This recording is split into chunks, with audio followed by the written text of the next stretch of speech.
नमस्कार फ्रेंड्स, मैं doctor S के वर्मा स्वागत करता हूं अपने यूट्यूब चैनल स्कॉलर्स नॉलेज पे। पहला इससे पीछे का वीडियो जो हमने बनाया था वो इन्वेंट्री मैनेजमेंट का ही था, पार्ट 1। तो आज उसमें मैंने थ्योरेटिकल पार्ट लगभग डिस्कस कर लिया था और आगे की चीज़ें जो बची थी उनको मैंने कहा था कि नेक्स्ट पार्ट में मैं डेफिनेटली आपको समझाऊंगा। तो जो आज का टॉपिक है वो है इन्वेंट्री कंट्रोल और ये इन्वेंट्री मैनेजमेंट का पार्ट 2 है।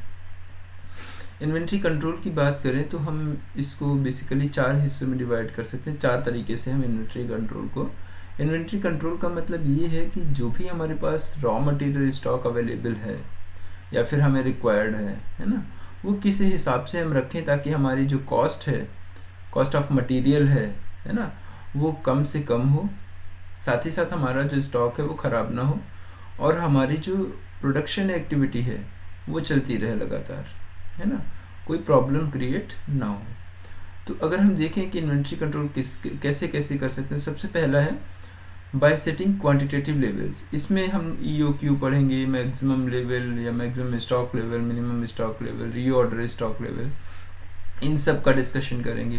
साथ ही साथ रिलेटिव क्लासिफिकेशन भी हम बात करेंगे और रेशियो एनालिसिस, इवन इसके अलावा फिजिकल कंट्रोल। तो हम आज सिर्फ और सिर्फ बात करेंगे बाय सेटिंग क्वांटिटेटिव लेवल्स, और इसमें भी सिर्फ चूँकि काफ़ी लंबा टॉपिक है और काफ़ी इंटरेस्टिंग है और इम्पॉर्टेंट भी है, तो मैं थोड़ा थोड़ा लेके चलूँगा ताकि आपको पढ़ने में आसानी रहे और बोरियत ना लगे, है ना।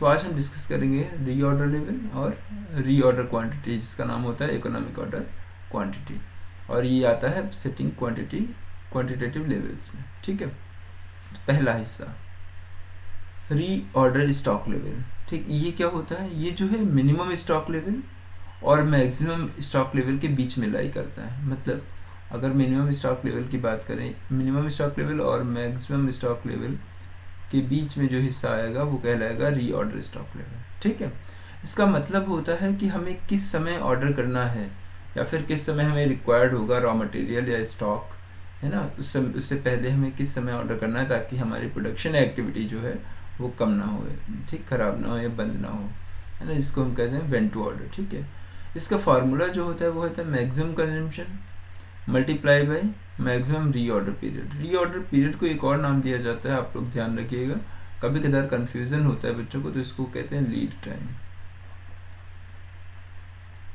ठीक है, आपको भूलना नहीं है, रीऑर्डर पीरियड को हम लोग लीड टाइम भी बोलते हैं। तो क्या है फार्मूला रीऑर्डर स्टॉक लेवल का?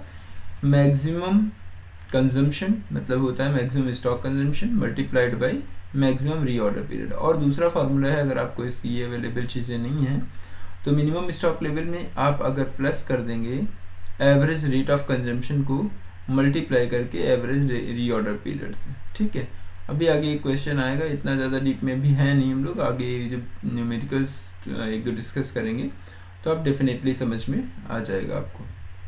ठीक है, तो ये दोनों फार्मूले हैं, आप किसी भी फार्मूले से according to the information given in your question आप जो है रीऑर्डर स्टॉक लेवल कैलकुलेट कर सकते हैं। मैंने बात करी कि maximum consumption, maximum reorder period, minimum stock level, इन सब चीज़ों का कैसे, इनका मतलब क्या है ना, थोड़ा थोड़ा समझ लेते हैं, आगे चल के हम पूरा कंप्लीट डिस्कस करेंगे। तो अगर आपको बोला जा रहा है कि मैक्सिमम कंजम्पशन का मल्टीप्लाई करना है मैक्सिमम रीऑर्डर पीरियड से, तो मैक्सिमम कंजम्पशन जो है वो क्या है? Maximum rate of material consumption. पूरी प्रोडक्शन एक्टिविटी या प्रोसेस के दौरान कितना मैक्सिमम मटेरियल कंजम्पशन रिक्वायर्ड है उसको कहेंगे मैक्सिमम कंजम्पशन। साथ ही साथ मैक्सिमम रीऑर्डर पीरियड, मतलब ये हुआ कि जो आपने ऑर्डर किया है, मतलब सप्लायर से कहा कि आप जो है 10,000 यूनिट हमें सेंड करो, है ना, तो वो कितने लीड टाइम में या कितने टाइम पीरियड में वो ऑर्डर किया हुआ मटेरियल आपको रिसीव हो जाता है, that will be your maximum reorder period या मैक्सिमम लीड टाइम। देखिए यही लिखा है, maximum time to get ordered material from suppliers to the store. Clear? दूसरे फार्मूले में हमने कहा कि मिनिमम स्टॉक लेवल का मतलब है कि हमें कम से कम कितना मटेरियल अपने पास हर समय रखना है ताकि प्रोडक्शन प्रोसेस रुकने ना पाए। मिनिमम स्टॉक लेवल का मतलब है it must be maintained all the time. Clear? आगे चलते हैं। तो एवरेज रेट ऑफ कंजम्पशन, इसको हम लोग average rate of consumption of material कह सकते हैं, इसको नॉर्मल कंजम्पशन भी कहते हैं या फिर नॉर्मल यूसेज भी कहते हैं, तो कंफ्यूज नहीं होना है। इसका मतलब जो मैंने ऊपर बताया दिया कि average rate of material consumption in production, जितना मटेरियल का कंजम्पशन होना है आपके प्रोडक्शन प्रोसेस में उसका एवरेज रेट, ठीक है। साथ ही साथ एवरेज रीऑर्डर पीरियड या एवरेज लीड टाइम, इसको नॉर्मल पीरियड भी बोलते हैं, ये ध्यान रखिएगा। हो सकता है आपके क्वेश्चन में एवरेज ना लिखा हो, टर्म लिखा हो नॉर्मल पीरियड, तो आप यही यूज करेंगे। इसका मतलब क्या है कि आपको नॉर्मली कोई भी किया गया ऑर्डर कितने टाइम पीरियड में सप्लायर आपको स्टोर तक पहुंचाने में मदद करता है या पहुंचा देता है, ठीक है। Average time to get order stock from suppliers to the store. ये तो रहा रीऑर्डर पीरियड, रीऑर्डर लेवल का मामला। रीऑर्डर लेवल, इसका बहुत यूज है जब हम लोग फार्मूले आगे मिनिमम लेवल और मैक्सिमम लेवल करेंगे तो काफ़ी यूज है ना, और आगे के फार्मूलाज में इसका काफ़ी यूज है, तो हम आगे डिस्कस करेंगे। अभी जितना है उतना देखते हैं, ठीक। अब हम बात करें दूसरे पॉइंट की, जो है रीऑर्डर क्वांटिटी, जिसका नाम होता है इकोनॉमिक ऑर्डर क्वांटिटी, ठीक है। इकोनॉमिक ऑर्डर क्वांटिटी सेम है, चाहे आपसे रीऑर्डर क्वांटिटी कहा जाए चाहे इकोनॉमिक ऑर्डर क्वांटिटी कहा जाए, सेम है। इसका मतलब क्या होता है कि हमें हाउ मच टू ऑर्डर, कितना ऑर्डर करना है, कैसे। मान लेते हैं कि आपके यहाँ जो प्रोडक्शन चल रहा है उसमें एक साल में 1 लाख यूनिट्स की रिक्वायरमेंट है। एक तो ये हो सकता है कि आप 1 लाख यूनिट एक ही दिन में खरीद लो और वो रखे रहो साल भर तक उसका काम चलाओ, लेकिन ऐसा भी तो हो सकता है कि वो रखे रखे कुछ मटेरियल वेस्ट हो जाए। ऐसा भी तो हो सकता है कि आगे चल के इसकी कॉस्ट कम होने वाली हो। ऐसा भी तो हो सकता है कि कैरिंग कॉस्ट का मसला है ना, ऑर्डरिंग कॉस्ट का मसला है, या फिर होल्डिंग कॉस्ट का, जिसको हम कैरिंग कॉस्ट कह रहे हैं, ठीक है। तो सारी चीज़ें हमें ध्यान में रखनी पड़ती हैं, और हो सकता है आपके पास उतना पैसा ना हो कि आप 1 लाख यूनिट एक बार में परचेज कर पाए। इस केस में क्या करते हो आप, इतना इसको बांट लेते हो और डिसाइड करते हो कि हमें साल में तो 1 लाख यूनिट की ज़रूरत है, एक स्लॉट निकालने के लिए, मतलब एक बार में मान लेते हैं 100 यूनिट आप प्रोड्यूस करते हो, तो उनको प्रोड्यूस करने के लिए आपको कितना मटेरियल रिक्वायर्ड है, और आप इस 1 लाख को कितने टुकड़ों में क्या कर सकते हो, ऑर्डर कर सकते हो, ताकि आपका नुकसान भी ना हो, प्रोडक्शन प्रोसेस भी बंद ना हो, है ना, और काम भी चलता रहे। तो इसी को हम इकोनॉमिक ऑर्डर क्वांटिटी कहते हैं, और इस साथ ही साथ हमारी कॉस्ट भी मिनिमम हो जाए, ठीक है। तो EOQ क्या है, अगर एक लाइन में पूछा जाए तो it means how much to order. साथ ही साथ at this stage total carrying cost and ordering cost is minimum, ये ध्यान रखिएगा। जब तक मिनिमम नहीं होगा तब तक हम सोचेंगे, कोशिश करेंगे, एफर्ट करते जाएंगे, ठीक है। फार्मूला क्या है इसका, थोड़ा सा इसमें देखो गड़बड़, वो एक्चुअली स्कैनर की प्रॉब्लम है, मैं आपको डेफिनेटली बताता हूँ ताकि आपको कंफ्यूजन ना हो, तो बढ़िया है। फार्मूला जो है वो है 2 इंटू ए का मतलब एनुअल रिक्वायरमेंट, एक साल में कितनी रिक्वायरमेंट है, ऑर्डरिंग कॉस्ट, ठीक है, साथ ही साथ होल्डिंग कॉस्ट या फिर कैरिंग कॉस्ट। होल्डिंग कॉस्ट या कैरिंग कॉस्ट का मतलब है कि जो आपने मटेरियल मंगाया वो मटेरियल को रखने के लिए, स्टोर करने के लिए कितना खर्चा लगाना पड़ेगा, और ऑर्डरिंग कॉस्ट का मतलब है आप समझ ही रहे हो कि ऑर्डर करने में कितना खर्चा आ रहा। तो यहाँ पर देखते हैं ए का मतलब क्या है, annual requirement, cost per order का मतलब ये जो मैंने OC लिखा है, this is your cost per order. इसका मतलब है कि एक ऑर्डर को प्लेस करने में कितना खर्चा आया, means cost of placing an order to the for the purchase, ठीक है। कैरिंग या होल्डिंग कॉस्ट का क्या मतलब है, cost of carrying average inventory on annual basis, एक साल में कितना खर्चा आता है उसको कैरी करने में उस मटेरियल को, या फिर होल्ड करने में। सबसे इम्पोर्टेंट चीज़ ये है कि हमें इकोनॉमिक ऑर्डर क्वांटिटी के, अगर थियोरेटिकल पार्ट की बात करें, ये क्वेश्चन पूछ लिए जाते हैं कभी कभार कि which of the following is the assumption of economic order quantity, या फिर बोला जाएगा which of the following is not the assumption of EOQ। तो ये 4 ही अजम्पशन है बेसिक, आप यही 4 रट लीजिए, इसके अलावा कोई जानने की ज़रूरत नहीं है। तो ऑर्डर, इसका मतलब पहला अजम्पशन देखो, ordering cost and carrying cost are known, पता होंगी हमको और वो दोनों ही फिक्स होंगी। क्लियर, ऑर्डरिंग कॉस्ट और कैरिंग कॉस्ट दोनों ही फिक्स होंगी और ये दोनों ही हमको पता होंगी। उसी केस में हम ईओक्यू का कैलकुलेशन कर सकते हैं। साथ ही साथ एंटिसिपेटेड, हम बेसिकली इसको बोल रहे हैं एक्सपेक्टेशंस। ठीक है, एंटिसिपेटेड यूसेज ऑफ मटेरियल, एक टाइम पीरियड में मटेरियल का कितना एक्सपेक्टेड यूज होना है वो भी हमें पता होना चाहिए। उसी भाई एनुअल रिक्वायरमेंट जो मैंने ए से डिनोट किया वो यही तो बताता है कि how much material is required during the production process in 1 year, है ना। तो ये भी हमें पता होना चाहिए। पहला केस, ऑर्डरिंग कॉस्ट भी पता हो, कैरिंग कॉस्ट भी पता हो और दोनों फिक्स हो। हमें एक्सपेक्टेड यूसेज ऑफ मटेरियल पता हो, साथ ही साथ कॉस्ट पर यूनिट जो है वो कांस्टेंट होनी चाहिए, जो पर यूनिट कॉस्ट है वो कांस्टेंट हो। उसी केस में हम जो है, अब जैसे चूंकि अभी ऊपर हमने फार्मूले बताया है, ध्यान दीजिएगा कि सीधी सी बात है कि होल्डिंग कॉस्ट, अच्छा होल्डिंग कॉस्ट का कैलकुलेशन अभी करना बताएंगे तब इसको हम डिस्कस कर रहे हैं।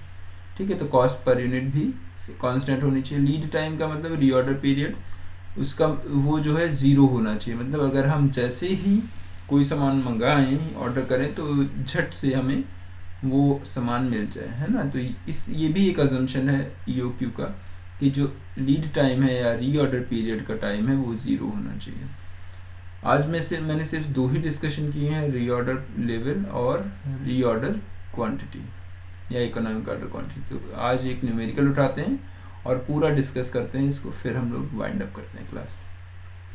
हमसे कहा जा रहा है रीऑर्डर लेवल कैलकुलेट करिए और ईओक्यू कैलकुलेट करिए। सबसे पहले हमें क्या क्या दिया है वो पढ़ लेते हैं। पहले केस में लिखा है maximum usage 75 per week each, maximum lead time या रीऑर्डर पीरियड 6 वीक्स। ठीक, तो इतने से हमारा रीऑर्डर लेवल तो कैलकुलेट हो ही गया।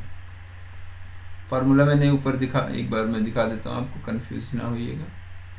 कहाँ गया ये, और ऊपर बढ़ जाते हैं। Maximum consumption multiplied by maximum reorder period या मैक्सिमम लीड टाइम। ठीक है, ठीक है, तो ये है फार्मूला। मैक्सिमम यूसेज वही सेम चीज है, 75 इंटू 6 दैट इज 450 यूनिट्स। अब हम बात कर रहे हैं कि ईओक्यू की कैसे कैलकुलेशन होगा। तो फार्मूला क्या था, 2 into A into O C divided by H C. सबसे पहले हमें कैलकुलेट करना पड़ेगा होल्डिंग कॉस्ट, क्योंकि हमें ऑर्डरिंग कॉस्ट दिया है। कहाँ दिया, कॉस्ट पर ऑर्डर। ठीक है, इसके अलावा हमें एनुअल रिक्वायरमेंट भी दी है 10,000 यूनिट्स। प्राइस पर यूनिट दिया। हमेशा ध्यान रखिए जो होल्डिंग कॉस्ट है वो प्राइस पर यूनिट पे कैलकुलेट करी जाती है। ठीक, तो कितना है, इन्होंने कहा कि होल्डिंग कॉस्ट में 3 चीजें आ रही हैं, storage cost, interest rate, obsolescence rate. तो हम तीनों को ऐड करके और इस प्राइस का परसेंटेज निकालेंगे। तो 2 + 12 + 6 दैट इज 20%। तो कितना है प्राइस पर यूनिट है 40 रुपये। 40 का 20% अगर निकाला जाए तो आता है 8 रुपये। ठीक है, 8 रुपये पर यूनिट। ठीक है, 8 रुपये यूनिट पर यूनिट, बिल्कुल है, पर एनम, ये ध्यान रखिएगा। तो अब हम इसको वैल्यू में पुट करते हैं, आंसर निकालते हैं। आंसर देखिए मैंने कैलकुलेट करके दिया हुआ है ताकि आपका समय लॉस ना हो और मुझे भी पढ़ाने में थोड़ी आसानी रहे, क्योंकि इसमें अंडर रूट का मसला था। अंडर रूट निकालना मैं नहीं सिखाऊंगा, वो आपका मैथमेटिकल हिस्सा है। तो इसको जब हमने कैलकुलेट किया तो 8 divided by 32 divided by 8 that is 4 into 2 8, 80,000।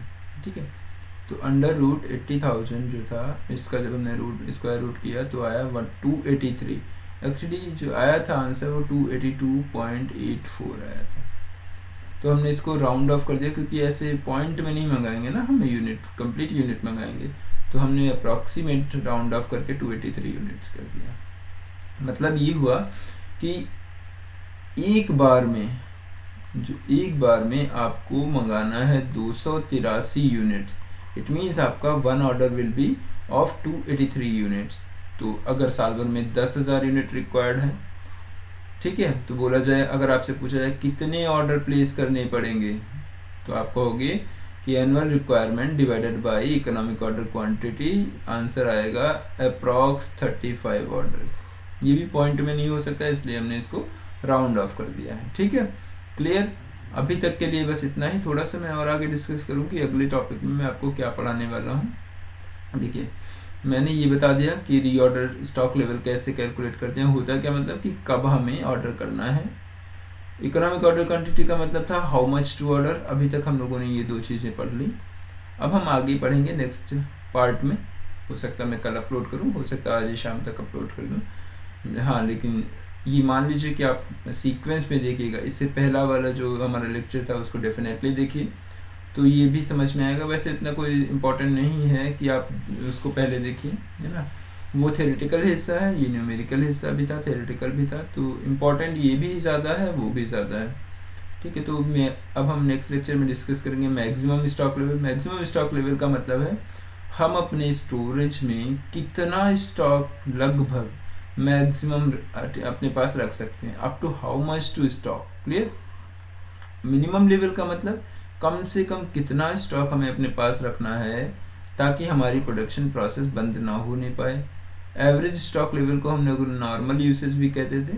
ठीक है, तो इसको ज़्यादा आप डीप में मत जाइए। Stock normally kept in the stock storage. ठीक है, ये इंपॉर्टेंट है कि डेंजर स्टॉक लेवल कैसे क्या होता है और कैसे कैलकुलेट करते हैं। देखो, जब इमरजेंसी पीरियड होता है, ठीक है, जब लगे कि अचानक आपकी डिमांड बढ़ सकती है ना, तो वो तो बफर स्टॉक का हिस्सा हो जाएगा। लेकिन हाँ, अगर आपका डेंजर लेवल है, आपके पास स्टॉक अवेलेबल नहीं है और आपको इमरजेंसी में चाहिए स्टॉक, तो आप क्या करते हो, वो सामान थोड़ा सा रॉ मटेरियल आप अपने पास रखते हो ताकि इमरजेंसी के केस में आपका यूज हो सके।